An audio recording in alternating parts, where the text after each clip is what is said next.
So the communication design program is pretty unique because it prepares students to tackle the problem that designers face in the industry.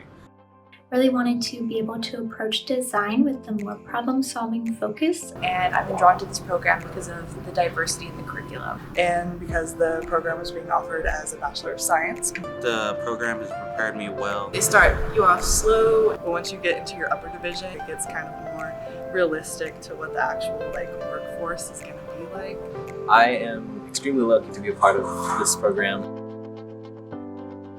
Compared to other design programs, it's a hard one to beat.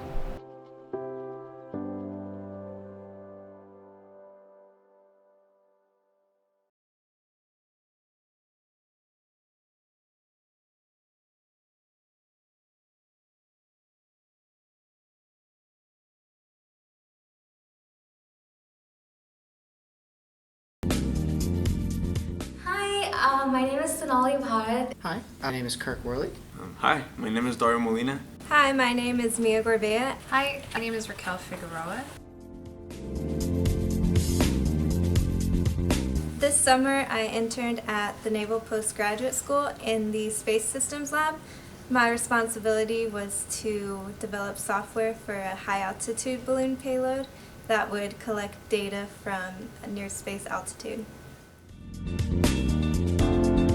My favorite part about my internship, I would have to say there were probably two favorite parts. One of them was the free food. We had lots of free food.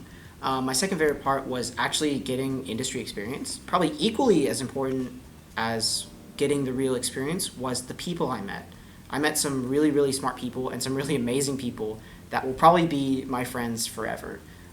The program that I was part of and my internship in general allowed me to just meet so many amazing people from so many different backgrounds, and that experience I don't think I could get pretty much anywhere else. So some of the things that helped prepare me the most for my internship, of course, was EBCs with a lot of practicing problems, but also I felt like the kind of broad curriculum I've gone through, whether it was here at CSUMB or at my community college Hartnell, the curriculum I've gone through has prepared me to be more comfortable with experimenting with new technologies and new skills. So how I prepared for my internship was I researched a lot. I looked into what technologies they used, what languages they used. I had a friend in the company, so I talked to them, so kind of get exposed to kind of what the company does and again, what technologies they use, what they're about, their values. So definitely look into the company and research as much as you possibly can. My advice to you if you're looking for an internship is go out of your comfort zone. If there's any meetups, San Francisco, San Jose, here in the area, just go and expose yourself. Talk to recruiters, talk to engineers, talk to people who have the same interest as you, and expand your network.